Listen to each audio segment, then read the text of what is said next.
सरकार मुर्दाबाद, कांग्रेस सरकार मुर्दाबाद। आईडी साइड करते जिंदाबाद, बापू सिंह खालसा जिंदाबाद बापू सिंह खालसा जिंदाबाद। बापू तेरी सोते तेरा जाने ठोक के वाहिगुरु जी का खालसा वाहिगुरू जी की फतेह। बुलाई सोने हाला वाहिगुरु जी का खालसा वाहिगुरु जी की फतेह। ਚੱਕ ਦੇ ਟੀਵੀ ਦੇਖ ਰਹੇ ਸਾਰੇ ਦਰਸ਼ਕਾਂ ਨੂੰ ਮੇਰੇ ਵੱਲੋਂ ਪਿਆਰ ਭਰੀ ਸਤਿ ਸ਼੍ਰੀ ਅਕਾਲ। ਮੈਂ ਹਾਂ ਤੁਹਾਡਾ ਦੋਸਤ ਤੇ ਹੋਸਟ ਦਿਲਰਾਜ ਸਿੰਘ ਤੇ ਤੁਹਾਡੇ ਸਾਰਿਆਂ ਦਾ ਬਹੁਤ-ਬਹੁਤ ਸਵਾਗਤ ਹੈ ਸਾਡੇ ਸਪੈਸ਼ਲ ਐਪੀਸੋਡ ਵਿੱਚ। ਦੋਸਤੋ ਅੱਜ ਆਪਾਂ ਆ ਚੁੱਕੇ ਹਾਂ ਪਿੰਡ ਹੁਸਨਪੁਰ, ਜਿੱਥੇ ਬਾਪੂ ਸੂਰਤ ਸਿੰਘ ਖਾਲਸਾ ਪਿਛਲੇ 290 ਦਿਨਾਂ ਤੋਂ ਭੁੱਖ ਹੜਤਾਲ ਤੇ ਬੈਠੇ ਆ। ਅੱਜ ਆਪਾਂ ਆ ਚੁੱਕੇ ਹਾਂ ਉਹਨਾਂ ਦੇ ਪਿੰਡ ਵਿੱਚ। ਆਓ ਅੰਦਰ ਚਲੀਏ ਤੇ ਜਾਣਨ ਦੀ ਕੋਸ਼ਿਸ਼ ਕਰੀਏ ਕਿ ਉਹਨਾਂ ਦਾ ਸੰਘਰਸ਼ ਇਸ ਵੇਲੇ ਕਿਸ ਦੌਰ 'ਚੋਂ ਗੁਜ਼ਰ ਰਿਹਾ। ਆਓ ਚਲੀਏ ਦੋਸਤੋ। ਇਸ ਵੇਲੇ ਸਾਡੇ ਨਾਲ ਜੁੜ ਚੁੱਕੇ ਨੇ ਸੰਘਰਸ਼ ਕਮੇਟੀ ਦੇ ਇੱਕ ਮੈਂਬਰ। ਉਹਨਾਂ ਤੋਂ ਆਪਾਂ ਬਾਪੂ ਸੂਰਤ ਸਿੰਘ ਖਾਲਸਾ ਦਾ ਜਿਹੜਾ ਇਹ ਸੰਘਰਸ਼ ਚੱਲ ਰਿਹਾ ਉਹਦੇ ਬਾਰੇ ਅਪਡੇਟ ਲਵਾਂਗੇ। ਬਾਬਾ ਜੀ ਸਤਿ ਸ਼੍ਰੀ ਅਕਾਲ। ਸਤਿ ਸ੍ਰੀ ਅਕਾਲ ਜੀ, ਸਮੁੱਚੀ ਸਾਧ ਸੰਗਤ ਨੂੰ ਸਤਿ ਸ੍ਰੀ ਅਕਾਲ ਜੀ। ਬਾਬਾ ਜੀ ਸਭ ਤੋਂ ਪਹਿਲੇ ਤਾਂ ਸਾਨੂੰ ਬਾਪੂ ਜੀ ਦੀ ਸਿਹਤ ਬਾਰੇ ਜਾਣੂ ਕਰਾਓ। ਜਥੇਦਾਰ ਸੂਰਤ ਸਿੰਘ ਜੀ ਖਾਲਸਾ ਜਿਹੜੇ ਬੰਦੀ ਸਿੰਘਾਂ ਦੀ ਰਿਹਾਈ ਲਈ ਤਿਲ ਕਰਕੇ ਸ਼ਹਾਦਤ ਦੇ ਨੇੜੇ ਜਾ ਰਹੇ ਹੈ, ਉਹਨਾਂ ਦੀ ਸਿਹਤ ਬਹੁਤ ਨਾਜ਼ੁਕ ਦੌਰ 'ਚ ਪਹੁੰਚ ਚੁੱਕੀ ਹੈ। ਰਾਤ ਉਹਨਾਂ ਨੂੰ ਬੁਖਾਰ ਵੀ ਰਿਹਾ, ਮੂੰਹ ਵਿੱਚ ਖੂਨ ਵੀ ਆਉਣ ਲੱਗ ਗਿਆ। ਜਿਹੜੀ ਜ਼ਿੰਦਗੀ ਹੈ ਪਰਮਾਤਮਾ ਦੇ ਹੱਥ 'ਚ ਹੈ। ਕਿੰਨਾ ਸਮਾਂ ਮਹਾਰਾਜ ਬਿਨਾਂ ਸਵਾਸ ਤੋਂ ਵੀ ਮਨੁੱਖ ਨੂੰ ਜਿਉਂਦਾ ਰੱਖ ਸਕਦੇ ਆ, ਪਰ ਜੋ ਦੁਨਿਆਵੀ ਤੌਰ 'ਤੇ ਬਾਹਰੀ ਹਾਲਾਤਾਂ ਮੁਤਾਬਕ ਅਸੀਂ ਕਹਿ ਸਕਦੇ ਹਾਂ ਉਹ ਸਮਾਂ ਬਹੁਤ ਨੇੜੇ ਆ ਗਿਆ।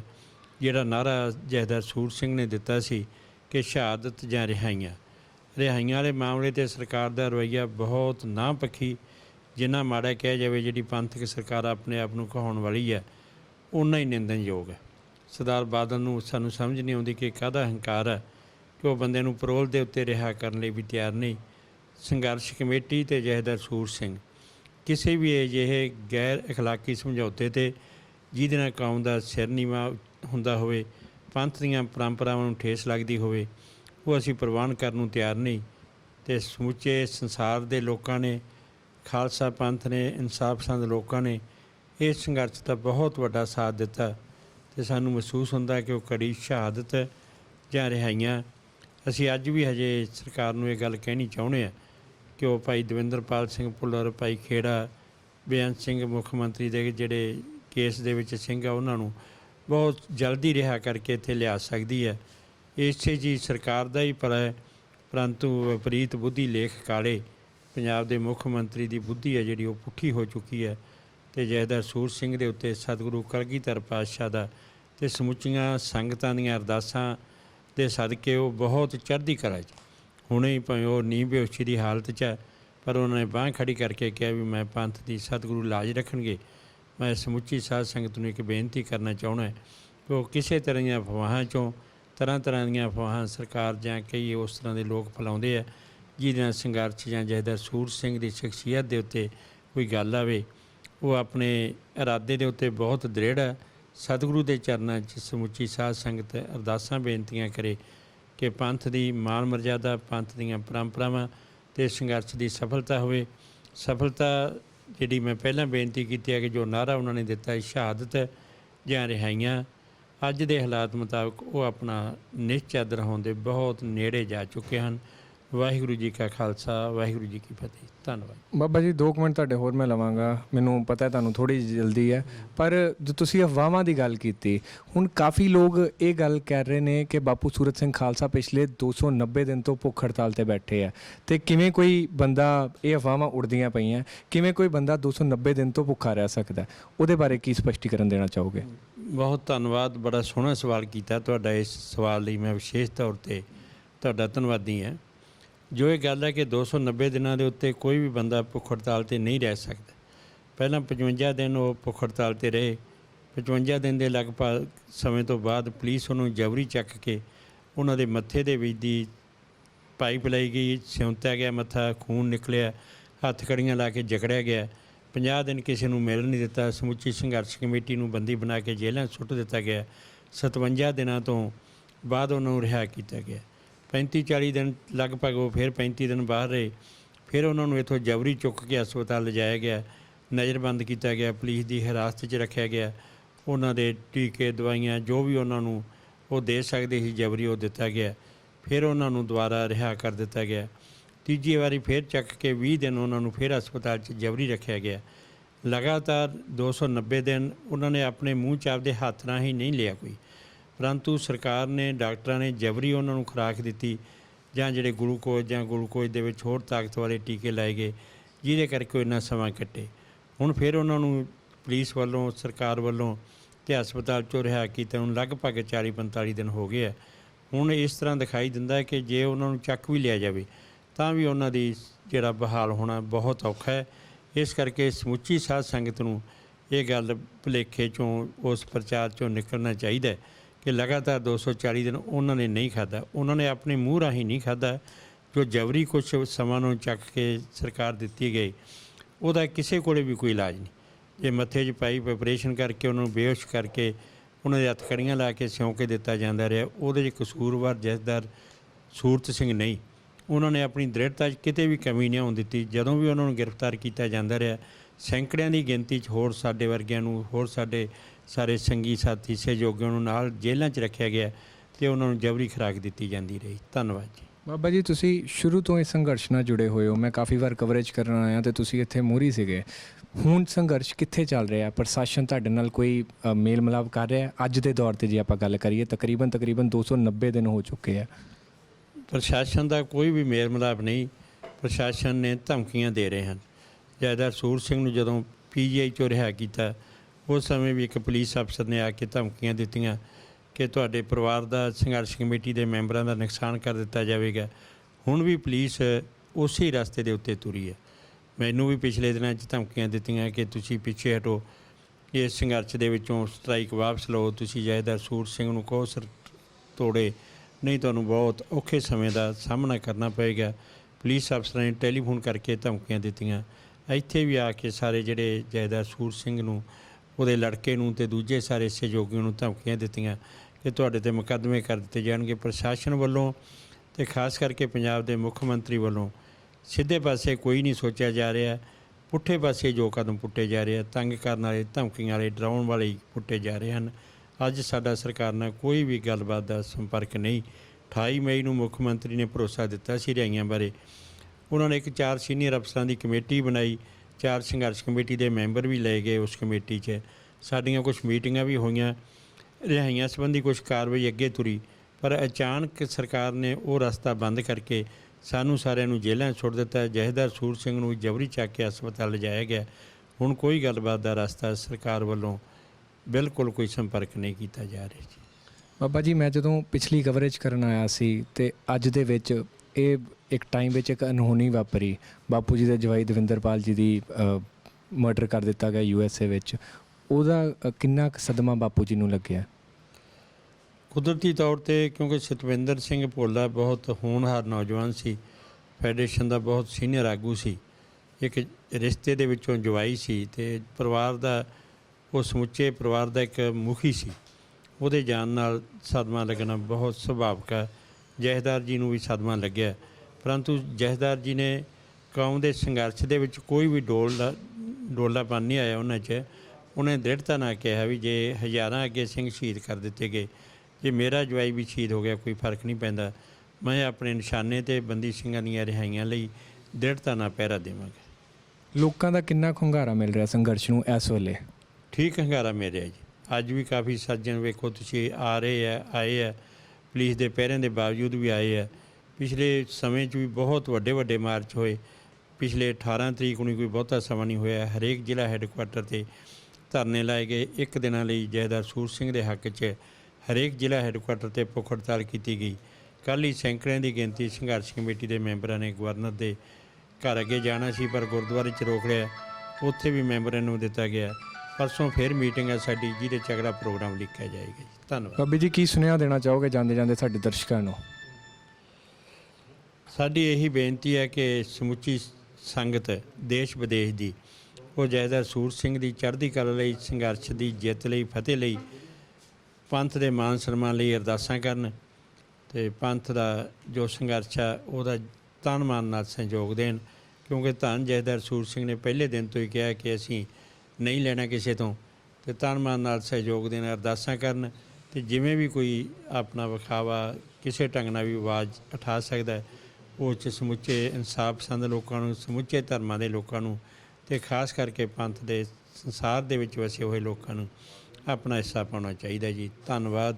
ਵਾਹਿਗੁਰੂ ਜੀ ਕਾ ਖਾਲਸਾ, ਵਾਹਿਗੁਰੂ ਜੀ ਕੀ ਫਤਿਹ। ਦੋਸਤੋ, ਇਸ ਵੇਲੇ ਸਾਡੇ ਨਾਲ ਜੁੜ ਚੁੱਕੇ ਨੇ ਬਾਪੂ ਸੂਰਤ ਸਿੰਘ ਖਾਲਸਾ ਜੀ ਦੇ ਬੇਟੇ ਗੋਗੀ ਭਾਜੀ, ਰਵਿੰਦਰ ਸਿੰਘ ਗੋਗੀ ਜੀ। ਉਹਨਾਂ ਨਾਲ ਆਪਾਂ ਗੱਲਬਾਤ ਕਰਾਂਗੇ ਤੇ ਜਾਣਨ ਦੀ ਕੋਸ਼ਿਸ਼ ਕਰਾਂਗੇ ਕਿ ਇਸ ਵੇਲੇ ਬਾਪੂ ਜੀ ਦੀ ਸਿਹਤ ਕਿੱਦਾਂ ਹੈ। ਭਾਈ ਸਤਿ ਸ਼੍ਰੀ ਅਕਾਲ। ਸਤਿ ਸ਼੍ਰੀ ਅਕਾਲ ਵੀਰੇ। ਵਾਹਿਗੁਰੂ ਜੀ ਕਾ ਖਾਲਸਾ, ਵਾਹਿਗੁਰੂ ਜੀ ਕੀ ਫਤਿਹ।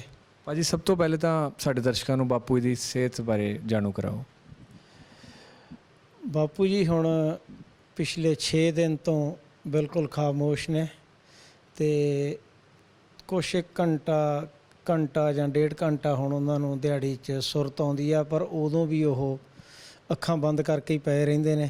ਉਹਨਾਂ ਨੂੰ ਪਤਾ ਹੁੰਦਾ ਵੀ ਕੀ ਸੁਣ ਰਿਹਾ ਹੁੰਦਾ, ਪਰ ਹੱਥ ਹਿਲਾ ਕੇ ਤਾਂ ਕਈ ਵਾਰੀ ਰਿਸਪੌਂਸ ਕਰ ਦਿੰਦੇ ਆ, ਅਦਰਵਾਈਜ਼ ਤਾਂ ਉਹ ਚੁੱਪ ਚਪੀਤੇ ਪਏ ਨੇ। ਅਤੇ ਉਹਨਾਂ ਦੇ ਵਿੱਚ ਭਾਰ ਵੀ ਹੁਣ ਕੋਈ ਬਾਹਲਾ ਜ਼ਿਆਦਾ ਨਹੀਂ ਹੈਗਾ, ਬਹੁਤ ਸੁੱਕ ਗਿਆ ਸਰੀਰ ਉਹਨਾਂ ਦਾ।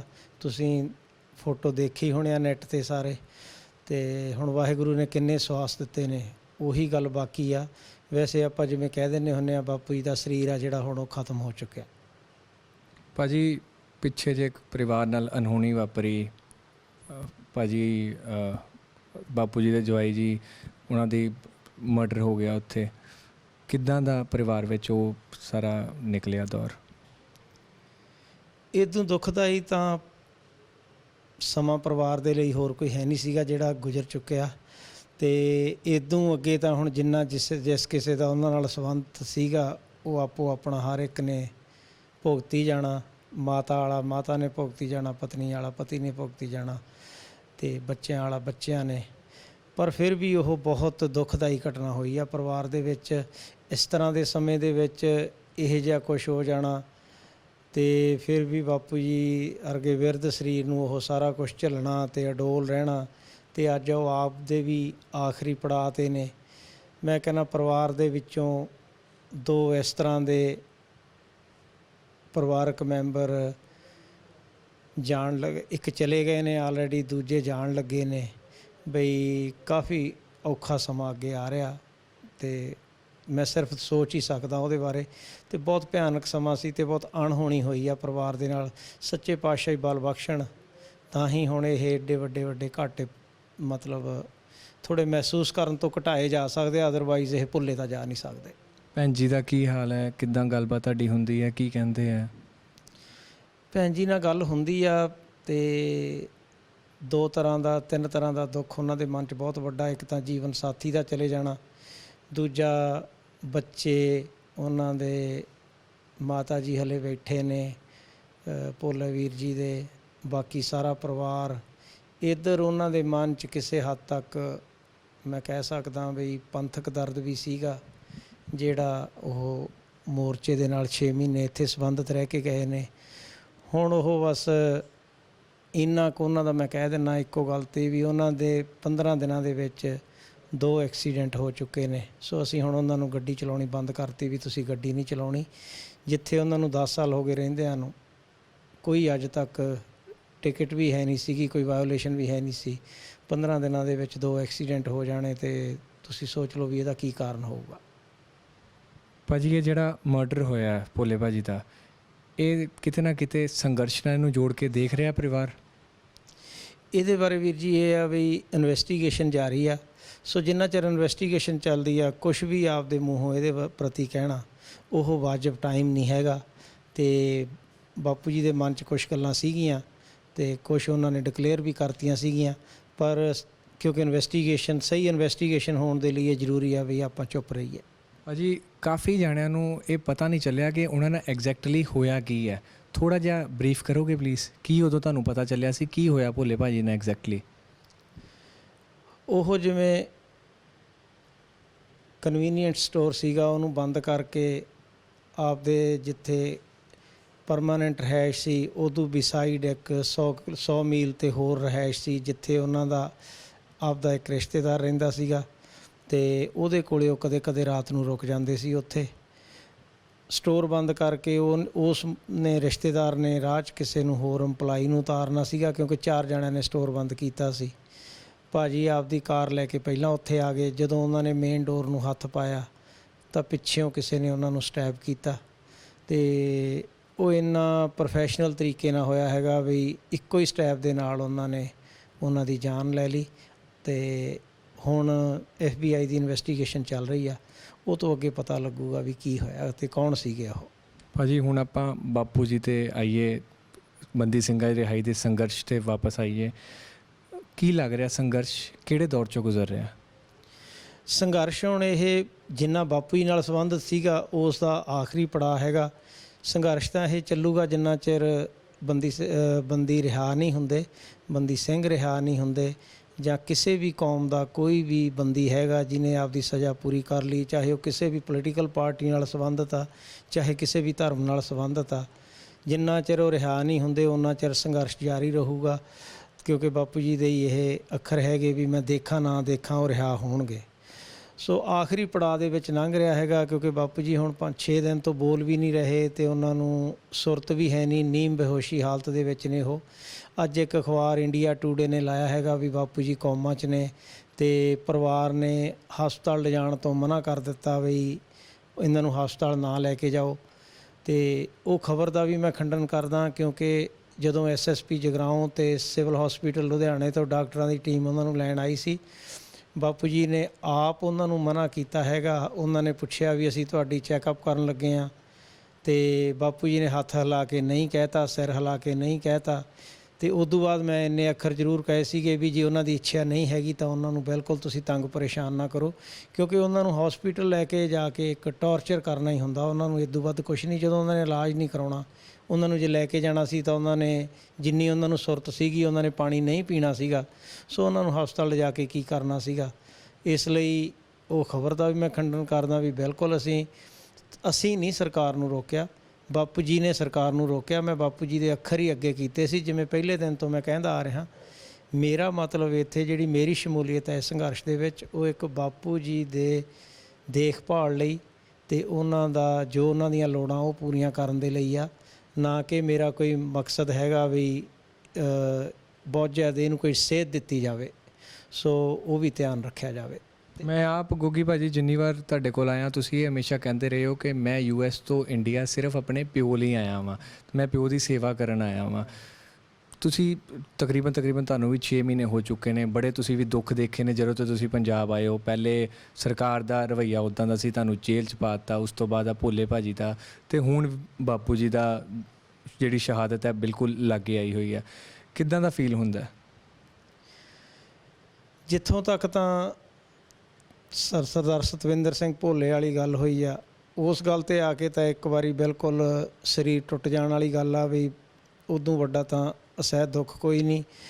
ਪਰ ਜਿਹੜੀ ਬਾਪੂ ਜੀ ਵਾਲੀ ਗੱਲ ਆ, ਅਖੀਰ ਕੌਮ ਨੂੰ, ਅਖੀਰ ਕਿਸੇ ਨਾ ਕਿਸੇ ਨੂੰ ਕੌਮ ਦੇ ਹਿੱਤਾਂ ਨੂੰ ਮੁੱਖ ਰੱਖ ਕੇ ਬੰਦੀਆਂ ਦੀ ਰਿਹਾਈ ਦੀ ਖਾਤਰ, ਜਿਨ੍ਹਾਂ ਨੇ ਸਾਰੀ ਜ਼ਿੰਦਗੀ ਜੇਲ੍ਹਾਂ 'ਚ ਲਾਤੀ, ਈਵਨ ਡਬਲ ਸੈਂਟੈਂਸ ਵੀ ਉਹਨਾਂ ਨੇ ਪੂਰੀ ਕਰ ਲਈ, ਉਹਨਾਂ ਦੀ ਖਾਤਰ ਆਵਾਜ਼ ਉਠਾਉਣੀ ਪੈਣੀ ਸੀ, ਉਹਨਾਂ ਨੂੰ ਰਿਹਾ ਕਰਾਉਣਾ ਹੀ ਪੈਣਾ ਸੀ।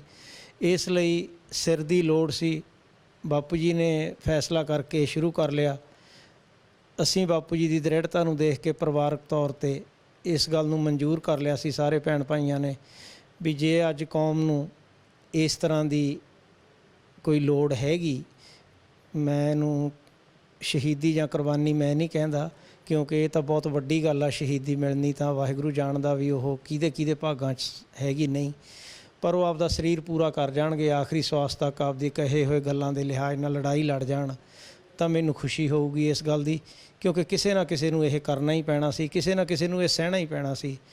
ਮੈਂ ਜਿੱਦਣ ਦਿੱਲੀ ਉਤਰਿਆ ਸੀ, ਇੱਕ ਮੈਂ ਆਊਟ ਆਫ ਵੇ ਜਾ ਕੇ ਗੱਲ ਕਰ ਜਾਂ, ਜਹਾਜ਼ ਉਤਰਨ ਲੱਗਿਆ ਮੇਰੇ ਮਨ 'ਚ ਇੱਕ ਫੁਰਨਾ ਆਇਆ ਵੀ ਸ਼ਾਇਦ ਜਿੱਦਣ ਮੈਂ ਇੱਥੋਂ ਵਾਪਸ ਜਾਊਂਗਾ ਉਦਣ ਮੈਂ ਅਨਾਥ ਹੋਊਂਗਾ, ਮੇਰੇ ਸਿਰ 'ਤੇ ਵੀ ਪਿਓ ਦਾ ਸਾਇਆ ਨਹੀਂ ਹੋਊਗਾ। ਇਹ ਗੱਲਾਂ ਸਰਕਾਰ ਦੀਆਂ ਨੀਤੀਆਂ ਜਾਂ ਸਰਕਾਰ ਦਾ ਜੋ ਰਵੱਈਆ ਹੈਗਾ ਉਹ ਦੇਖ ਕੇ ਮੇਰਾ ਖਿਆਲ ਪੂਰੀਆਂ ਹੋਣ ਜਾ ਰਹੀਆਂ ਨੇ। ਗੋਗੀ ਭਾਜੀ ਬਹੁਤ ਤੁਸੀਂ ਡੂੰਘੀ ਗੱਲ ਕੀਤੀ ਹੈ, ਰੌਂਗਟੇ ਖੜੇ ਕਰ ਦੇਣ ਵਾਲੀ ਗੱਲ ਹੈ ਕਿ ਜਦੋਂ ਤੁਸੀਂ ਜਹਾਜ਼ ਤੋਂ ਉਤਰੇ ਉਦੋਂ ਤੁਸੀਂ ਸੋਚਿਆ ਸੀਗਾ ਕਿ ਇਦਾਂ ਮੈਂ ਸ਼ਾਇਦ ਅਨਾਥ ਹੋਊਂਗਾ ਜਦੋਂ ਮੈਂ ਦੁਬਾਰਾ ਜਹਾਜ਼ ਚੜ੍ਹੂੰਗਾ।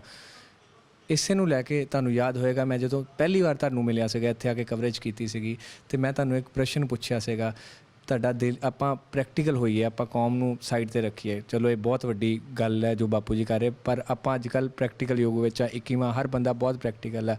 ਕਿਤੇ ਨਾ ਕਿਤੇ ਦਿਲ ਨਹੀਂ ਕਰਦਾ ਕਿ ਮੈਂ ਆਪਣੇ ਪਿਓ ਨੂੰ ਕਹਾਂ ਕਿ ਛੱਡੋ ਤੁਸੀਂ ਕੀ ਲੈਣਾ? ਨਹੀਂ ਵੀਰ ਜੀ, ਬਿਲਕੁਲ ਦਿਲ ਨਹੀਂ ਕਰਦਾ, ਕਿਉਂਕਿ ਇਹ ਕੌਮੀ ਮਸਲਾ ਹੈਗਾ। ਮੈਂ ਇਹ ਕਹਿ ਦੂੰਗਾ ਤਾਂ ਕਿਸੇ ਨੂੰ ਹੋਰ ਕਹਿਣਾ ਪਊਗਾ ਆਪਦੇ ਪਿਓ ਨੂੰ। ਜੇ ਇਦੋਂ ਪਹਿਲਾਂ ਕੋਈ ਹੋਰ ਕਹਿ ਜਾਂਦਾ ਤਾਂ ਅੱਜ ਮੈਨੂੰ ਨਾ ਕਹਿਣਾ ਪੈਂਦਾ। ਸੋ ਇਹ ਕਿਸੇ ਨਾ ਕਿਸੇ ਨੂੰ ਕਹਿਣਾ ਹੀ ਪੈਣਾ। ਅਤੇ ਮੇਰਾ ਪਰਿਵਾਰ ਦੇ ਨਾਤੇ, ਸਾਰੇ ਪਰਿਵਾਰ ਨਹੀਂ ਉਹ ਸਾਡਾ, ਮੇਰਾ ਇਕੱਲੇ ਦਾ ਨਹੀਂ, ਸਾਡੇ ਸਾਰੇ ਪਰਿਵਾਰ ਦਾ ਇਹ ਫੈਸਲਾ ਵੀ ਜੇ ਇਹ ਬਾਪੂ ਜੀ ਦੇ ਭਾਗਾਂ 'ਚ ਹੈਗਾ ਤਾਂ ਇਹ ਹੋ ਜਾਣਾ ਚਾਹੀਦਾ। ਵੱਡੇ ਭਾਗ ਨੇ ਉਹਨਾਂ ਦੇ, ਜੇ ਇਹਨਾਂ ਨੂੰ ਇਹ ਸੁਭਾਗ ਮੌਕਾ ਮਿਲ ਜੇ, ਅਸੀਂ ਉਹਦੇ ਨਾਲ ਹਾਂ। ਭਾਜੀ ਸਰਕਾਰ ਤੇ ਪ੍ਰਸ਼ਾਸਨ ਦਾ ਰਵੱਈਆ ਹੁਣ ਕਿੱਦਾਂ ਦਾ ਹੈ?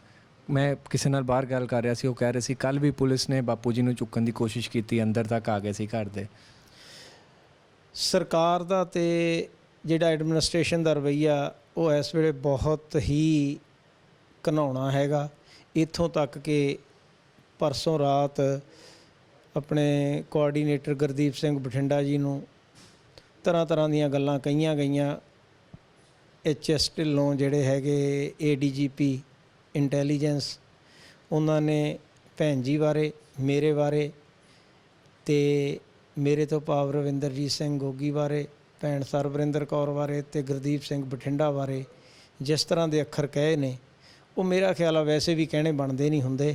ਕਿਉਂਕਿ ਜੇ ਕੋਈ ਬੰਦਾ ਕੋਈ ਗਲਤੀ ਕਰਦਾ ਉਹਨੂੰ ਬਣਦੀ ਕਾਰਵਾਈ ਉਹਦੇ 'ਤੇ ਕੀਤੀ ਜਾ ਸਕਦੀ ਆ, ਪਰ ਥ੍ਰੈਟ ਕਰਨਾ ਜਾਂ ਬਾਏ ਨੇਮ ਉਹਨਾਂ ਨੂੰ ਡਰਾਉਣਾ ਧਮਕਾਉਣਾ ਜਾਂ ਇਸ ਤਰ੍ਹਾਂ ਦੀਆਂ ਗੱਲਾਂ ਕਰਨੀਆਂ, ਇਹ ਇਸ ਤਰ੍ਹਾਂ ਦੇ ਪ੍ਰਫੁੱਲਤ ਸਮਾਜ ਦੇ ਵਿੱਚ, ਜਿਹਨੂੰ ਅੱਜ ਅਸੀਂ ਕਹਿੰਦੇ ਹਾਂ ਵੀ ਅਸੀਂ ਪੰਜਾਬ ਨੂੰ ਕੈਲੀਫੋਰਨੀਆ ਬਣਾ ਦਿਆਂਗੇ, ਅਸੀਂ ਆਹ ਕਰ ਦਿਆਂਗੇ, ਇਸ ਤਰ੍ਹਾਂ ਦੇ ਸਿਸਟਮ ਦੇ ਵਿੱਚ ਇਹੋ ਜਿਹੀਆਂ ਗੱਲਾਂ ਸ਼ੋਭਾ ਨਹੀਂ ਦਿੰਦੀਆਂ। ਕੋਈ ਗੱਲ ਨਹੀਂ, ਜੇ ਅਸੀਂ ਕੋਈ ਗਲਤੀ ਕੀਤੀ ਆ, ਅਸੀਂ ਕੌਮ ਦੇ ਲਈ ਜੇ ਕੋਈ ਕਾਰਜ ਕਰਦਿਆਂ ਕੋਈ ਗਲਤੀ ਹੋ ਗਈ ਸਾਤੋਂ, ਤਾਂ ਅਸੀਂ ਸਿਰ ਮੱਥੇ, ਕੌਮ ਸਜ਼ਾ ਦੇਵੇ, ਅਤੇ ਜੇ ਕਾਨੂੰਨ ਦੇ ਦਾਇਰੇ ਦੇ ਵਿੱਚ ਰਹਿ ਕੇ ਕੋਈ ਕਾਨੂੰਨੀ ਸਜ਼ਾ ਬਣਦੀ ਹੋ, ਅਸੀਂ ਭੁਗਤਣ ਨੂੰ ਤਿਆਰ ਹਾਂ, ਅਸੀਂ ਭੱਜਦੇ ਨਹੀਂ। ਪਰ ਮੇਰੀ ਬੇਨਤੀ ਜ਼ਰੂਰ ਆ ਵੀ ਦੇਖੋ, ਅਸੀਂ ਪਹਿਲਾਂ ਹੀ ਕਾਫੀ ਇਸ ਤਰ੍ਹਾਂ ਦੇ ਮਾਹੌਲ 'ਚੋਂ ਲੰਘ ਰਹੇ ਹਾਂ ਵੀ ਸਾਨੂੰ ਇਸ ਤਰ੍ਹਾਂ ਦੀਆਂ ਗੱਲਾਂ ਕਰਕੇ ਪਰੇਸ਼ਾਨ ਨਾ ਕੀਤਾ ਜਾਵੇ। ਜੇ ਸਾਡੇ 'ਤੇ ਕੋਈ ਗੱਲ ਬਣਦੀ ਹੋਊ ਤਾਂ ਕੋਈ ਗੱਲ ਨਹੀਂ, ਇਹ ਭੁਗਤਣੀਆਂ ਹੀ ਹੁੰਦੀਆਂ ਨੇ, ਅਸੀਂ ਵੀ ਭੁਗਤ ਲਾਂਗੇ। ਗੋਗੀ ਭਾਜੀ ਕਿਤੇ ਨਾ ਕਿਤੇ ਮਨ ਵਿੱਚ ਇਹ ਲੱਗ ਰਿਹਾ ਕਿ ਸ਼ਾਇਦ ਇਹ ਸਰਕਾਰ ਜਾਗੇ ਅਤੇ ਬੰਦੀ ਸਿੰਘ ਰਿਹਾ ਹੋਣ ਅਤੇ ਬਾਪੂ ਜੀ ਆਪਣਾ ਜਿਹੜਾ ਅਨਸ਼ਨ ਹੈ ਪਿਛਲੇ 290 ਦਿਨ ਤੋਂ ਚੱਲ ਰਿਹਾ ਹੈ ਉਹਨੂੰ ਤੋੜਨ। ਵੀਰ ਜੀ, ਜੇ ਸਰਕਾਰ ਹੁੰਦੀ ਤਾਂ ਹੁਣ ਨੂੰ ਜਾਗ ਪੈਂਦੀ। ਮੈਂ ਅੱਜ ਇਹ ਕਹਿ ਦਿਆਂ ਵੀ ਕਿਹੜੀ ਸਰਕਾਰ ਦੀ ਗੱਲ ਕਰਦੇ ਹੋ ਤੁਸੀਂ? ਸਰਕਾਰ ਹੀ ਹੈ ਨਹੀਂ ਇੱਥੇ ਕੋਈ। ਜੇ ਕੋਈ ਚੀਜ਼ ਕਿਸੇ ਦੇ ਅਧੀਨ ਹੋਵੇ, ਆਪਾਂ ਕਹਿੰਦੇ ਹਾਂ ਅਸੀਂ ਸਿੱਖ ਜਾਂ ਮਾਈਨੋਰਟੀਜ਼ ਗੁਲਾਮ ਆ, ਸਾਡੀ ਸਰਕਾਰ ਵੀ ਕਿਸੇ ਦੀ ਗੁਲਾਮ ਆ। ਸਰਕਾਰ ਹੀ ਗੁਲਾਮ ਆ ਕਿਸੇ ਦੀ, ਉਹ ਆਪਦੀ ਮਰਜ਼ੀ ਕਰ ਹੀ ਨਹੀਂ ਸਕਦੀ। ਉਹ ਸਾਰਾ ਕੁਛ ਕਰਨ ਨੂੰ ਤਿਆਰ ਸੀ। ਬਿਲਕੁਲ ਭਾਈ ਆਪਣੇ ਪ੍ਰੋਫੈਸਰ ਦਵਿੰਦਰਪਾਲ ਜੀ, ਭਾਈ ਗੁਰਦੀਪ ਸਿੰਘ ਖੇੜਾ, ਉਹ ਦੋਨੇ ਉਸ ਕੜੀ ਦਾ ਹੀ ਹਿੱਸਾ ਨੇ ਵੀ ਇੱਕਦਮ ਦਿਨਾਂ ਦੇ ਵਿੱਚ ਉਹਨਾਂ ਨੂੰ ਇੱਥੇ ਲਿਆਂਦਾ ਗਿਆ। ਰਿਹਾਈ ਨੇੜੇ ਸੀ, ਰਿਹਾਈਆਂ ਹੋ ਰਹੀਆਂ ਸੀ, ਬੰਦੀ ਸਿੰਘ ਛੱਡੇ ਜਾ ਰਹੇ ਸੀ, ਬੰਦੀਆਂ ਦੀਆਂ ਰਿਹਾਈਆਂ ਹੋ ਰਹੀਆਂ ਸੀ, ਪਰ ਇੱਕੋ ਹੀ ਦਿਨ ਦੇ ਵਿੱਚ ਯੂ ਟਰਨ ਮਾਰਨੀ ਦਾ ਮਤਲਬ ਇਹ ਆ ਵੀ ਜਿਹੜੀ ਸਰਕਾਰ ਦੀ ਲਗਾਮ ਆ ਉਹ ਕਿਸੇ ਦੇ ਹੱਥ 'ਚ ਆ। ਲਗਾਮ ਜਿੱਧਰ ਨੂੰ ਖਿੱਚੀ ਗਈ ਉਹ ਉੱਧਰ ਨੂੰ ਮੋੜ ਕੱਟ ਲਿਆ ਗਿਆ ਗੱਲ ਦਾ। ਸੋ ਬੰਦੀਆਂ ਦੀ ਰਿਹਾਈ ਨਹੀਂ ਹੋਈ। ਸੋ ਕੋਈ ਸਰਕਾਰ ਹੈ ਨਹੀਂ ਜਿਹਨੇ ਇਹ ਕੁਛ ਕਰਨਾ ਸੀਗਾ, ਮੈਂ ਤਾਂ ਇਹੀ ਕਹੂੰਗਾ। ਮੈਂ ਪਿਛਲੀ ਵਾਰ ਆਇਆ ਸੀਗਾ ਅਤੇ ਤੁਹਾਡੇ ਪਾਸਪੋਰਟ ਮੰਗੇ ਜਾ ਰਹੇ ਸੀਗੇ, ਅਤੇ ਹੋਰ ਵੀ ਇੱਕ ਕਿਸੇ ਨੇ ਕੰਧ ਸ਼ਾਇਦ ਢਾਹਤੀ ਸੀ ਤੁਹਾਡੇ ਗੁਆਂਢੀ ਨੇ, ਅਤੇ ਉਹਨੇ ਵੀ ਕੋਈ ਪਰਚਾ ਕਰਾਇਆ ਸੀ, ਕੋਈ ਝੂਠੇ ਪਰਚੇ ਤੁਹਾਡੇ 'ਤੇ ਕਰਵਾਉਣ ਦੀ ਗੱਲ ਚੱਲ ਰਹੀ ਸੀ। ਉਹਦਾ ਕੀ ਹੁਣ ਚੱਲ ਰਿਹਾ? ਪੁਲਿਸ ਨੇ ਹੋਰ ਵੀ ਕੁਛ ਇੱਦਾਂ ਦਾ ਕੀਤਾ? ਨਹੀਂ ਵੀਰ ਜੀ, ਉਦਣ ਮੈਨੂੰ ਇੱਕ ਦਿਨ ਜਿਹੜਾ 9 ਜੁਲਾਈ ਨੂੰ ਮੈਨੂੰ SHO ਹਰਜਿੰਦਰ ਸਿੰਘ ਮੁੱਲਾਂਪੁਰ ਨੇ ਜਦੋਂ ਬਾਪੂ ਜੀ ਨੂੰ ਗੁਰਦੁਆਰਾ ਸਾਹਿਬ ਲੈ ਗਏ ਸੀ, ਉੱਥੇ ਮੈਨੂੰ 2 ਵਾਰੀ ਯੂ ਆਰ ਅੰਡਰ ਅਰੈਸਟ ਕਹਿ ਕੇ ਪੁਲਿਸਮੈਨਾਂ ਨੂੰ ਮੈਨੂੰ ਗ੍ਰਿਫਤਾਰ ਕਰਨ ਨੂੰ ਕਿਹਾ ਸੀ ਵੀ ਤੇਰੇ ਇਹਦੇ 'ਤੇ ਪਰਚਾ ਹੈਗਾ ਆਲਰੇਡੀ, ਤੇ ਇਹਨੂੰ ਗ੍ਰਿਫਤਾਰ ਕਰੋ, ਤੈਨੂੰ ਥਾਣੇ ਲੈ ਕੇ ਚੱਲੋ। ਮੈਨੂੰ ਗੱਡੀ 'ਚ ਵੀ ਬਿਠਾਉਣ ਲੱਗੇ ਸੀਗੇ, ਪਰ ਮੈਨੂੰ ਨਹੀਂ ਪਤਾ ਵੀ ਕੀ ਕਾਰਨ ਹੋਇਆ, ਉਹਨਾਂ ਨੇ ਮੈਨੂੰ ਗ੍ਰਿਫਤਾਰ ਨਹੀਂ ਕੀਤਾ। ਉਦੋਂ ਬਾਅਦ ਮੈਂ ਲੁਧਿਆਣਾ ਕੋਰਟ ਦੇ ਵਿੱਚ ਐਪਲੀਕੇਸ਼ਨ ਦੇ ਕੇ ਆਪਦੀ ਸਥਿਤੀ ਕਲੀਅਰ ਕਰ ਦਿੱਤੀ ਸੀਗੀ ਵੀ ਮੈਂ 6 ਮਹੀਨੇ ਤੋਂ ਵੱਧ ਇੱਥੇ ਰਹਿ ਰਿਹਾ। ਉਹਦਾ ਕਾਰਨ ਆਹ, ਤੇ ਮੈਂ ਇਸ ਥਾਂ ਤੇ ਰਹਿ ਰਿਹਾ। ਮੈਂ ਆਪਦਾ ਐਡਰੈਸ ਪਿੰਡ ਹਸਨਪੁਰ, ਸਨ ਆਫ ਸਰਦਾਰ ਸੂਰਤ ਸਿੰਘ ਖਾਲਸਾ, ਤੇ ਆਪਦੀ ਇਨਫੋਰਮੇਸ਼ਨ ਸਾਰੀ ਸਣੇ ਆਪਦੇ ਬੱਚਿਆਂ ਦੀ, ਵਾਈਫ ਦੀ ਕੋਰਟ ਰਾਹੀਂ ਮੈਨੂੰ ਮਨਜ਼ੂਰੀ ਮਿਲ ਚੁੱਕੀ ਆ, ਕਿਉਂਕਿ ਉਹਦੀਆਂ 4 ਤਰੀਕਾਂ ਪਈਆਂ। 4 ਤਰੀਕਾਂ ਤੇ ਉੱਧਰੋਂ ਕੋਈ ਵੀ ਜਵਾਬ ਨਹੀਂ ਆਇਆ, ਸਰਕਾਰੀ ਵਕੀਲ ਪੇਸ਼ ਨਹੀਂ ਹੋਇਆ। ਸੋ ਜੱਜ ਨੇ ਉਹ ਮੇਰੇ ਹੱਕ 'ਚ ਫੈਸਲਾ ਕਰ ਦਿੱਤਾ ਹੈਗਾ, ਤੇ ਮੈਂ ਉਸ ਤਰੀਕੇ ਦੇ ਨਾਲ ਤਾਂ ਆਪਦੀ ਕਲੀਅਰੈਂਸ ਲੈ ਲਈ, ਕਿਉਂਕਿ ਜੇ ਮੇਰੇ ਤੇ ਕੋਈ ਕੇਸ ਹੁੰਦਾ, ਜੇ ਮੈਨੂੰ ਇਹਨਾਂ ਨੇ ਹੋਲਡ ਕਰਨਾ ਹੁੰਦਾ ਤਾਂ ਇਹਨਾਂ ਦਾ ਉੱਥੇ ਆਉਣਾ ਬਹੁਤ ਜ਼ਰੂਰੀ ਹੁੰਦਾ। ਜੇ ਨਹੀਂ ਉੱਥੇ ਆਏ ਤਾਂ ਮੈਂ ਆਲਰੇਡੀ ਕਲੀਅਰੈਂਸ ਲੈ ਚੁੱਕਿਆ। ਇਹ ਕਲੀਅਰੈਂਸ ਮੈਂ 2 ਵਾਰੀ ਲੈ ਚੁੱਕਿਆ ਕੋਰਟ ਤੋਂ। ਮੇਰੇ ਤੇ ਕੋਈ ਕੇਸ ਪੁਰਾਣਾ ਪੈਂਡਿੰਗ ਨਹੀਂ ਹੈਗਾ, ਤੇ ਮੈਂ ਪਿਛਲੇ 1.5 ਮਹੀਨੇ ਤੋਂ ਘਰੇ ਆ। 24/7 ਮੈਂ ਘਰੋਂ ਬਾਹਰ ਜਾਂਦਾ ਹੀ ਨਹੀਂ। ਇੱਕ ਦਿਨ ਗਿਆ ਸੀ 10 ਮਿੰਟ ਦੇ ਲਈ, ਤੇ ਅਦਰਵਾਈਜ਼ ਮੇਰੇ ਤੇ ਕੋਈ ਕੇਸ ਨਹੀਂ ਹੈਗਾ ਉਸ ਵੇਲੇ, ਜਿਹੜਾ ਕਿ ਲੀਗਲ ਤਰੀਕੇ ਮੈਂ ਗੱਲ ਕਰਦਾ। ਅਦਰਵਾਈਜ਼ ਕੋਈ ਹਨੇਰਗਰਦੀ ਹੋਈ ਤਾਂ ਉਹਦਾ ਮੈਨੂੰ ਪਤਾ ਨਹੀਂ। ਗੋਗੀ ਭਾਜੀ, ਜੇ ਬਾਪੂ ਜੀ ਸ਼ਹੀਦੀ ਪਾ ਜਾਂਦੇ ਆ, ਉਸ ਤੋਂ ਬਾਅਦ ਕੀ ਸੋਚਿਆ ਹੋਇਆ? ਕੋਈ ਹੋਰ ਬੈਠੇਗਾ ਅਨਸ਼ਨ ਤੇ, ਜਾਂ ਅੱਗੇ ਸੰਘਰਸ਼ ਕਿੱਦਾਂ ਚੱਲੇਗਾ? ਦੇਖੋ, ਜਿੱਥੇ ਤੱਕ ਮੇਰੇ ਨਾਲ ਸੰਬੰਧਿਤ ਗੱਲ ਆ, ਮੈਂ ਬਾਪੂ ਜੀ ਦੇ ਆਖਰੀ ਸਵਾਸ ਜਾਂ ਬੰਦੀਆਂ ਦੇ ਬਾਹਰ ਆਉਣ ਵੇਲੇ ਤੱਕ ਇਹਦੇ ਨਾਲ ਰਿਲੇਟਡ ਹੈਗਾ। ਉਦੋਂ ਬਾਅਦ ਜਿਵੇਂ ਇੱਕ ਆਮ ਸਿੱਖ ਅਤੇ ਇੱਕ ਆਮ ਦੁਨਿਆਵੀ ਪੰਜਾਬੀ ਹੋਣ ਦੇ ਨਾਤੇ, ਜਿਵੇਂ ਹੋਰ NRIs ਬੈਠੇ ਨੇ, ਉਹਨਾਂ ਵਾਂਗੂ ਮੈਂ ਵੀ ਜੋ ਮੇਰਾ ਮਨ ਚਾਹੂਗਾ ਮੈਂ ਉਸ ਤਰੀਕੇ ਦੇ ਨਾਲ ਇਹਦੇ ਵਿੱਚ ਆਪਦੀ ਸ਼ਮੂਲੀਅਤ ਕਰੂੰਗਾ। ਤੇ ਉਦੋਂ ਬਾਅਦ ਬਿਲਕੁਲ ਮਗਰ ਸਿੰਘ ਤਿਆਰ ਬੈਠੇ ਨੇ। ਈਵਨ SSP ਜਗਰਾਉਂ ਨੂੰ ਸਰਦਾਰ ਗੁਰਦੀਪ ਸਿੰਘ ਬਠਿੰਡਾ ਜੀ ਹੋਣਾ ਨੇ ਆਪਦੇ ਸਪਸ਼ਟ ਬੜੇ ਕਲੀਅਰ ਅੱਖਰਾਂ ਦੇ ਵਿੱਚ ਉਹਨਾਂ ਨੂੰ ਦੱਸਤਾ ਸੀਗਾ ਵੀ ਇਦੋਂ ਬਾਅਦ ਅਸੀਂ ਕੀ ਕਰਨਾ। ਸੋ ਮੈਂ, ਕਿਉਂਕਿ ਮੇਰੇ ਕੋਲ ਕੋਈ ਅਧਿਕਾਰ ਨਹੀਂ ਵੀ ਮੈਂ ਉਹਨੂੰ ਅਨਾਊਂਸ ਕਰਾਂ, ਪਰ ਬਿਲਕੁਲ ਸਰਕਾਰ ਨੂੰ ਦੱਸਿਆ ਹੋਇਆ ਉਹਨਾਂ ਨੇ ਵੀ ਇਦੋਂ ਮਗਰ ਕੀ ਹੋਣਾ। ਸੰਘਰਸ਼ ਜਾਰੀ ਰਹੂਗਾ। ਬੰਦੀ ਸਿੰਘਾਂ ਦੀ ਰਿਹਾਈ ਤੱਕ ਜਿਹੜੀ ਸੰਘਰਸ਼ ਕਮੇਟੀ ਆ, ਇਕਜੁੱਟਤਾ ਦੇ ਨਾਲ ਕੰਮ ਕਰਨ ਨੂੰ ਵਚਨਬੱਧ ਆ, ਅਤੇ ਉਹ ਬੰਦੀਆਂ ਦੀ ਰਿਹਾਈ ਤੱਕ ਇਹਨੂੰ ਸੰਘਰਸ਼ ਨੂੰ ਅੱਗੇ ਚਲਾਉਣਗੇ। ਅਤੇ ਬਾਪੂ ਜੀ ਦਾ ਸੁਪਨਾ ਉਹ ਪੂਰਾ ਆਲਮੋਸਟ ਕਰਨ ਜਾ ਰਹੇ ਨੇ। ਜਿਹੜੀ ਪੰਥਕ ਏਕਤਾ ਦੀ ਗੱਲ ਸੀ, ਬਾਪੂ ਜੀ ਦੇ ਸੰਘਰਸ਼ ਤੇ ਬਾਪੂ ਜੀ ਦੇ ਮਨ ਦਾ ਖਿਆਲ ਸੀ ਵੀ ਪੰਥਕ ਏਕਤਾ ਹੋਣੀ ਚਾਹੀਦੀ ਆ। ਉਹ ਇਸ ਵੇਲੇ ਤਕਰੀਬਨ ਸਾਰਾ ਕੁਝ ਹੋਣਾ ਸ਼ੁਰੂ ਵੀ ਹੋ ਗਿਆ, ਨੇੜ ਤੇੜ ਵੀ ਆ, ਅਤੇ ਪੰਥਕ ਏਕਤਾ ਵੀ ਹੋ ਰਹੀ ਆ, ਅਤੇ ਅੱਗੇ ਸੰਘਰਸ਼ ਵੀ ਚਲਾਉਣਗੇ। ਜੇ ਸਰਕਾਰ ਦਾ ਕੋਈ ਨੁਮਾਇੰਦਾ ਇਹ ਸ਼ੋਅ ਦੇਖ ਰਿਹਾ, ਕੀ ਸੁਨੇਹਾ ਦੇਣਾ ਚਾਹੋਗੇ ਉਹਨੂੰ? ਵੀਰ ਜੀ, ਮੈਂ ਅੱਗੇ ਦੱਸ ਚੁੱਕਿਆ, ਸਰਕਾਰ ਹੈ ਹੀ ਨਹੀਂ ਕੋਈ। ਅੱਜ ਕੱਲ੍ਹ ਤਾਂ ਲੋਕ, ਤੁਸੀਂ ਦੇਖੋ ਬਠਿੰਡੇ ਕੀ ਹੋਇਆ, ਸਰਕਾਰ ਵਾਲਿਆਂ ਨਾਲ ਹੀ ਹੋਇਆ। ਦੇਖੋ ਬਾਹਰਲੇ ਦੇਸ਼ਾਂ 'ਚ ਕੀ ਹੋਇਆ, ਸਰਕਾਰਾਂ ਨਾਲ ਹੀ ਹੋਇਆ। ਦੇਖੋ ਲੋਕਾਂ ਨੇ ਤਾਂ ਕਹਾਵਤਾਂ ਬਦਲਤੀਆਂ, ਮੁਹਾਵਰੇ ਬਦਲਤੇ। ਅੱਜ ਤੱਕ ਲੋਕ ਕਹਿੰਦੇ ਹੁੰਦੇ ਸੀਗੇ ਵੀ ਫਲਾਣੇ ਨਾਲ ਕੁੱਤੇ ਖਾਣੀ ਹੋਈ ਆ, ਹੁਣ ਲੋਕਾਂ ਨੇ ਕੁੱਤੇ ਖਾਣੀ ਕਹਿਣਾ ਬੰਦ ਕਰਤਾ, ਅਤੇ ਗਾਂਹਲਾ ਲਫ਼ਜ਼ ਮੈਂ ਬੋਲਣਾ ਨਹੀਂ। ਸੰਗਤ ਆਪ ਹੀ ਜਾਣਦੀ ਆ ਬਈ ਹੁਣ ਕਹਿੰਦੇ ਨੇ ਵੀ ਫਲਾਣੇ ਨਾਲ ਉੱਥੇ ਤੋਤੇ ਖਾਣੀ ਹੋਈ ਆ। ਸੋ ਜੇ ਇਸ ਤਰ੍ਹਾਂ ਦੇ ਮੁਹਾਵਰੇ ਬਣਨੇ ਸ਼ੁਰੂ ਹੋ ਗਏ, ਕੀ ਕੱਲ੍ਹ ਨੂੰ ਇਹ ਵੀ ਕਿਤਾਬਾਂ ਦੇ ਵਿੱਚ ਇਸ ਤਰ੍ਹਾਂ ਦੀਆਂ ਗੱਲਾਂ ਆਇਆ ਕਰਨਗੀਆਂ? ਬੱਚਿਆਂ ਨੂੰ ਅਸੀਂ ਇਹ ਪੜ੍ਹਾਇਆ ਕਰਾਂਗੇ ਵੀ ਫਲਾਣੇ ਦੇ ਨਾਲ ਆਹ ਹੋ ਗਈ। ਸੋ ਇਹਦੇ ਬਾਰੇ ਸਰਕਾਰ ਨੂੰ ਸੋਚਣਾ ਚਾਹੀਦਾ। ਜੇ ਕਿਤੇ ਹੈ ਕਿ, ਫਿਰ ਵੀ ਜੇ ਕਿਤੇ ਸਰਕਾਰ ਹੈ ਤਾਂ ਉਹਨੂੰ ਸੋਚਣਾ ਚਾਹੀਦਾ ਵੀ ਇਹ ਕੀ ਹੋ ਰਿਹਾ। ਇਹਨਾਂ ਸਾਰੀਆਂ ਗੱਲਾਂ ਦਾ ਉਹਨਾਂ ਦੇ ਜਿਹੜੇ ਸ਼ਹਿਰੀ ਨੇ ਉਹ ਥੋੜ੍ਹੇ ਨੇ, ਘੱਟ ਗਿਣਤੀ 'ਚ ਨੇ, ਕੋਈ ਗੱਲ ਨਹੀਂ, ਉਹਨਾਂ ਦੇ ਵੀ ਕੋਈ ਹੱਕ ਨੇ। ਇਹ ਜਿਹੜੀ ਲੜਾਈ ਸੀ ਇਹ ਹੱਕਾਂ ਦੀ ਮੰਗ ਸੀਗੀ, ਮੰਗ ਨਹੀਂ ਸੀ ਕੋਈ, ਹੱਕਾਂ ਦੀ ਮੰਗ ਆ। ਸੋ ਉਹਨਾਂ ਦੇ ਹੱਕ ਉਹਨਾਂ ਨੂੰ ਦੇਣੇ ਚਾਹੀਦੇ ਆ। ਗੋਗੀ ਭਾਜੀ, ਸਾਡੇ ਵਿਊਅਰਸ ਲਈ ਕੋਈ ਸੁਨੇਹਾ ਦੇਣਾ ਚਾਹੋਗੇ? ਵਿਊਅਰਸ ਲਈ ਵੀਰ ਜੀ ਇਹੀ ਆ, ਜਿਨ੍ਹਾਂ ਨੇ ਅੱਜ ਤੱਕ ਇਸ ਸੰਘਰਸ਼ ਦੇ ਨਾਲ ਰਲ ਕੇ ਸਾਥ ਦਿੱਤਾ, ਦੇਸ਼ ਵਿਦੇਸ਼ ਦੀ ਸਾਰੀ ਸੰਗਤ ਦਾ, ਖਾਸ ਕਰਕੇ ਚੱਕਦੇ TV ਕੈਨੇਡਾ ਦਾ, ਮੈਂ ਦਿਲੋਂ ਧੰਨਵਾਦੀ ਹਾਂ ਵੀ ਇਹਨਾਂ ਨੇ ਟਾਈਮ ਕੱਢਿਆ, ਇੱਥੇ ਆਏ। ਅੱਗੇ ਵੀ ਆਉਂਦੇ ਰਹਿੰਦੇ ਨੇ, ਅੱਜ ਪਹਿਲੇ ਦਿਨ ਨਹੀਂ ਆਏ। ਪਰ ਜੇ ਮੇਰੇ ਤੋਂ ਕੋਈ ਗਲਤੀ ਹੋ ਗਈ ਹੋਵੇ, ਕਿਉਂਕਿ ਮੈਂ ਅੱਜ ਥੋੜ੍ਹਾ, ਇੱਕ ਤਾਂ ਭੋਲੇ ਭਾਜੀ ਦੀ ਡੈਥ ਕਰਕੇ, ਬਾਕੀ ਪਰਿਵਾਰਕ ਉਲਝਣਾ ਵੀ ਨੇ, ਇੱਕ ਮੈਂ ਇੱਥੇ ਇਕੱਲਾ, ਜ਼ਿੰਮੇਵਾਰੀਆਂ ਬਹੁਤ ਜ਼ਿਆਦਾ ਨੇ ਸੰਗਤ ਦਾ ਵੀ। ਹੁਣ ਵੀ 200-300 ਸਿੰਘ ਦਾ ਜੱਥਾ ਇੱਕਦਮ ਆਉਣ ਵਾਲਾ, ਅਤੇ ਉਹਨਾਂ ਦੇ ਪ੍ਰਬੰਧ ਵੀ ਕਰਨੇ ਹੁੰਦੇ ਆ। ਜੇ ਮੇਰੇ ਤੋਂ ਕੋਈ ਗਲਤੀ ਹੋ ਗਈ ਹੋਵੇ ਜਾਂ ਪਿੱਛੇ ਹੋ ਗਈ ਹੋਵੇ, ਉਹਦੀ ਮੈਂ ਖਿਮਾ ਜਾ ਚੁੱਕਾ। ਆਉਂਦੇ ਸਮੇਂ 'ਚ ਜਿਵੇਂ ਪਹਿਲਾਂ ਸਾਰਿਆਂ ਨੇ ਸਾਥ ਦਿੱਤਾ, ਕੌਮ ਦੇ ਹਿੱਤਾਂ ਨੂੰ ਮੁੱਖ ਰੱਖ ਕੇ ਅਰਦਾਸ ਬੇਨਤੀਆਂ ਕਰਨ, ਅਤੇ ਕਿਉਂਕਿ ਸੰਘਰਸ਼ ਦੀ ਚੜ੍ਹਦੀ ਕਲਾ ਹੋ ਸਕੇ, ਅਤੇ ਇਵੇਂ ਹੀ ਸਾਥ ਦਿੰਦੇ ਰਹਿਣ। ਵਾਹਿਗੁਰੂ ਜੀ ਕਾ ਖਾਲਸਾ, ਵਾਹਿਗੁਰੂ ਜੀ ਕੀ ਫਤਿਹ। ਸੋ ਦੋਸਤੋ, ਇਹ ਸੀ ਬਾਪੂ ਸੂਰਤ ਸਿੰਘ ਖਾਲਸਾ ਜੀ ਦੇ ਬੇਟੇ ਰਵਿੰਦਰਜੀਤ ਸਿੰਘ ਗੋਗੀ। ਉਮੀਦ ਕਰਦੇ ਹਾਂ ਤੁਹਾਨੂੰ ਸਾਡਾ ਅੱਜ ਦਾ ਪ੍ਰੋਗਰਾਮ ਪਸੰਦ ਆਇਆ ਹੋਵੇਗਾ। ਤੁਹਾਡੀ ਕੋਈ ਵੀ ਫੀਡਬੈਕ ਹੋਵੇ, ਕੋਈ ਵੀ ਸੁਜੈਸ਼ਨ ਹੋਵੇ, ਹੇਠ ਲਿਖੇ ਨੰਬਰਾਂ 'ਤੇ ਤੁਸੀਂ ਸਾਨੂੰ ਫੋਨ ਕਰ ਸਕਦੇ ਹੋ ਜਾਂ ਈਮੇਲ ਵੀ ਕਰ ਸਕਦੇ ਹੋ। ਉਦੋਂ ਤੱਕ ਲਈ ਸਤਿ ਸ਼੍ਰੀ ਅਕਾਲ।